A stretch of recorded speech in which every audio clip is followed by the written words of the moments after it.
Subscribe कीजिए हमारे YouTube channel Islamic world को और इस बेल आइकन को दबाना ना भूलिए हर रोज नया इस्लामिक वीडियो देखने के लिए। शुक्रिया। दोस्तों, आज के इस वीडियो में हम बात करने वाले हैं मुहर्रम के महीने में निकलने वाले ताजियों के बारे में और आपको इस वीडियो में ताजिया मनाने का पूरा इतिहास बताने वाले हैं। यानी कि भारत में ताजिया निकालने की शुरुआत कब और कैसे हुई, भारत में सबसे पहला ताजिया कब और किसने बनाया और क्यों बनाया, इस्लाम में ताजिया निकालने की क्या हकीकत है, इन सब बातों की जानकारी आज हम आपको इस वीडियो में देने वाले हैं। इसलिए आज का यह वीडियो आप सभी के लिए बहुत खास है। आप इसको आखिर तक जरूर देखें और मेहरबानी करके इसे शेयर भी कर दें ताकि मुहर्रम के आने से पहले यह वीडियो और भी लोगों के पास में पहुंच जाए। तो चलिए दोस्तों शुरू करते हैं। दोस्तों, सन 1370 के आसपास की बात है। उस वक्त भारत में एक तैमूर लंग नाम के एक राजा की हुकूमत हुआ करती थी। हम आपको बता दें कि जिस तरह का भारत आज आप देख रहे हो, उस वक्त यह भारत ऐसा नहीं था। उस वक्त भारत एक बहुत बड़ा और एक विशाल देश था, क्योंकि उस वक्त भारत का बंटवारा नहीं हुआ था।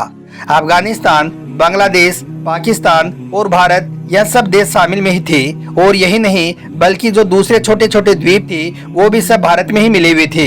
इस तरह से देखा जाए तो तैमूर लंग की जो हुकूमत थी वो दुनिया के एक बहुत बड़े हिस्से पर हुआ करती थी। और जो वाकया हम आपको बताने वाले हैं यह वाकया उसी वक्त का है। तैमूर लंग एक तुर्की का रहने वाला बादशाह था। उसको हजरत इमाम हुसैन रजी अल्लाह तआला अन्हु से बहुत ज्यादा मोहब्बत थी। इसी वजह से तैमूर लंग हर साल यानी कि जब भी मुहर्रम का महीना आता तो वो रोज़ाए इमाम हुसैन की जियारत करने के लिए इराक जाया करता था। चाहे वो दुनिया के किसी भी कोने में मौजूद क्यों ना हो, मगर वो मुहर्रम के महीने में इराक जरूर जाया करता था। यानी कि उस वक्त कोई भी ऐसा साल नहीं गुजरता था कि जिस साल तैमूर लंग मुहर्रम के महीने में रोज़ाए इमाम हुसैन की जियारत करने के लिए इराक ना गया हो। कहने का मतलब ये है कि तैमूर लंग को हज़रत इमाम हुसैन से इतनी ज़्यादा मोहब्बत थी कि वो हर साल हज़रत इमाम हुसैन की मोहब्बत में इराक जाता और रोज़ाए इमाम हुसैन पर अकीदत पेश करता और इसाले सवाब करता, यानी कि फातिहा खानी वगैरह करता और फिर वापस अपनी जगह पर आ जाता। तैमूर लंग का हर साल का यही दस्तूर बना हुआ था। मगर एक साल ऐसा हुआ कि तैमूर लंग को एक बहुत बड़ी बीमारी ने घेर लिया। यानी कि बादशाह तैमूर लंग को एक बहुत बड़ी बीमारी लग गई, जिसकी वजह से वो चलने फिरने के काबिल भी नहीं बचा। बड़े बड़े हकीमों और तबीबों ने उसका इलाज किया, मगर उसकी बीमारी का कोई भी इलाज ना हो सका। उसके बाद जैसे ही मुहर्रम का महीना करीब आने लगा तो वो हज़रत इमाम हुसैन की मोहब्बत में बेचैन होने लगा।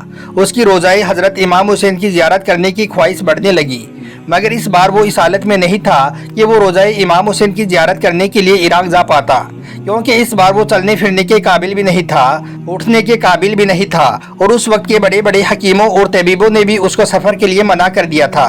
इस बात का बादशाह तैमूर लंग को बहुत अफसोस हो रहा था और वो इस गम में बेचैन होता जा रहा था।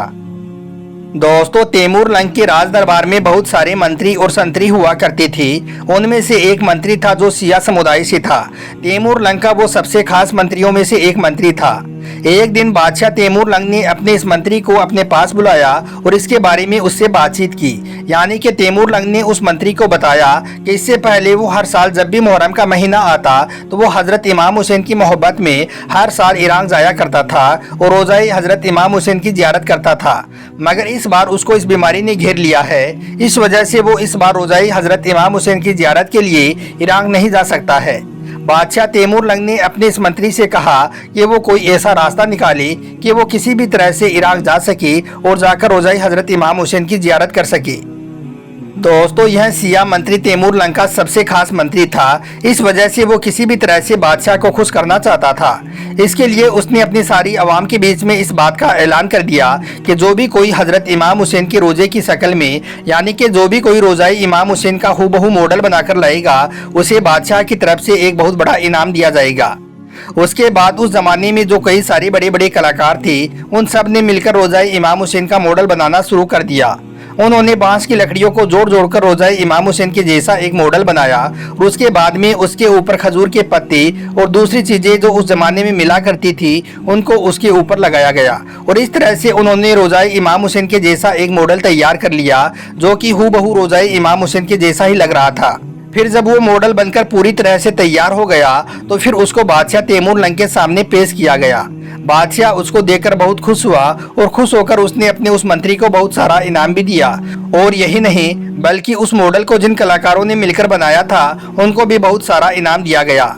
उस बार पहली बार यह मॉडल बनकर तैयार हुआ था और उसी दिन इसको ताजिए का नाम दिया गया था।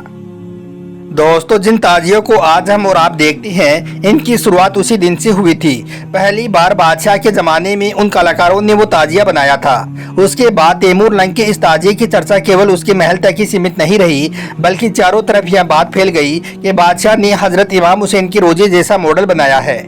और जैसा कि हमने आपको पहले ही बताया है कि उस वक्त भारत एक बड़ा और विशाल देश हुआ करता था, क्योंकि उस वक्त भारत का बंटवारा नहीं हुआ था। आसपास के सारे देश भारत में ही मिले हुए थे। इस वजह से दूर दूर तक तैमूर लंग के इस ताजिए की चर्चा होने लगी। और यही नहीं, बल्कि रशिया और चाइना के भी कई हिस्सों में यह बात फैल गई थी। उसके बाद में जिन लोगों को हजरत इमाम हुसैन से सच्ची मोहब्बत थी, वो लोग उस ताजिए की जियारत करने के लिए पहुंचने लगे। और हर साल बादशाह तैमूर लंग को खुश करने के लिए तरह तरह के मॉडल रोजाई इमाम हुसैन की शक्ल में बनाकर बादशाह के महल में ले जाने लगे। उनको देख देख कर बादशाह बहुत खुश होता और उनको बहुत सारा इनाम भी देता। मगर उसके बाद बादशाह तैमूर लंग की यह परंपरा ज्यादा दिनों तक ना चल सकी। बादशाह की यह परंपरा सिर्फ 1370 से लेकर 1405 तक ही चल सकी, यानी कि यह परंपरा सिर्फ 35 सालों तक ही चल सकी। उसके बाद बादशाह तैमूर लंग की मौत हो गई। लेकिन तब तक ताजिया बनाने का यह रिवाज पूरे भारत में ही नहीं, बल्कि रशिया और चाइना के कई हिस्सों में भी फैल गया। उसके बाद धीरे धीरे भारत का बंटवारा होने लगा। भारत, पाकिस्तान, बांग्लादेश, अफगानिस्तान, यह सब देश अलग अलग हो गई, मगर यह ताजिया बनाने की परंपरा चलती रही। इसी वजह से इन देशों में आज भी ताजिया बनाकर निकाला जाता है। लेकिन हम आपको बता दें कि ताजिया बनाने की यह परंपरा भारत से ही शुरू हुई थी, इसलिए आज भी यह परंपरा भारत के ही आसपास के देशों में फैली हुई है, यानी कि सिर्फ इन्हीं देशों में ताजिया बनाकर निकाला जाता है। इसके अलावा इराक, सऊदी अरबिया और दूसरे अन्य देशों में किसी भी तरह का कोई ताजिया नहीं निकाला जाता है। ईराक, जो कि एक सिया बाहुल्य देश है, वहाँ पर भी कोई ताजिया नहीं निकाला जाता है। वहाँ पर सिर्फ लोग मातमी जुलूस निकालते हैं। दोस्तों, जैसा कि आप सब लोग जानते हो कि मुसलमानों में सिया और सुन्नी दो बड़े समुदाय हैं, जिनमें इन ताजियों को लेकर बहुत बड़ा मतभेद है। सुन्नी है वो इन ताजियों को नाजायज और हराम मानते हैं। हालांकि इनके बावजूद कुछ सुन्नी लोग ऐसे भी हैं जो ताजिया बनाकर निकालते हैं। लेकिन वहीं पर सिया लोग ताजियों को जायज करार देते हैं और उनका कहना है कि वो हर साल रोज़ाए इमाम हुसैन की जियारत करने के लिए ईरान तो नहीं जा सकते हैं, इसलिए वो हजरत इमाम हुसैन की मोहब्बत में उनके रोजे की शक्ल में ताजिया बनाकर निकालते हैं। जबकि सुन्नी समुदाय के लोगों का ये कहना है कि ताजियों की दलील कुरान और हदीस से साबित नहीं है, इसलिए इनको नहीं निकालना चाहिए। ताजिया बनाना और उनको निकालना इस्लाम में नाजायज है। और साथ ही साथ कुछ सुन्नी लोगों का यह भी कहना है कि अगर आपको ताजिया बनाकर निकालना ही है तो आप अदब के साथ में इनको निकालें। इसको आप हजरत इमाम हुसैन की रोजे की शक्ल में ही आप बनाएं और अदब के साथ में इनको निकालें।